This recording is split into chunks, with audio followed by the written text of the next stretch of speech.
ইন্নাল্লাহা ফাদ্দালানি আলাল আম্বিয়া ওয়া ফাদ্দালা উম্মতি আলাল উমাম। আল্লাহর পয়গম্বরে বয়ান ফরমার, আল্লাহ পাক পরওয়ারদিগার আলম সমস্ত নবীগুলোর মধ্যে আর শ্রেষ্ঠত্ব দান করি গে, শুধু আর শ্রেষ্ঠত্ব দান করি গে নয়, আর উম্মত যারা আছে তারারে আল্লাহ সমস্ত উম্মতের মধ্যে শ্রেষ্ঠত্ব দান করি গে। সুবহানাল্লাহ।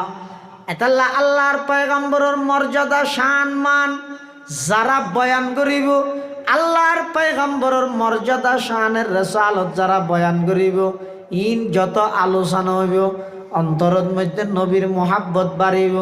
নবীর মোহাব্বত যত বাড়িব সুন্নতর প্রতি তত আগ্রহ বাড়িব। নবীর সুন্নতর প্রতি যত আগ্রহ বাড়িব মানুষ এবার ইহকাল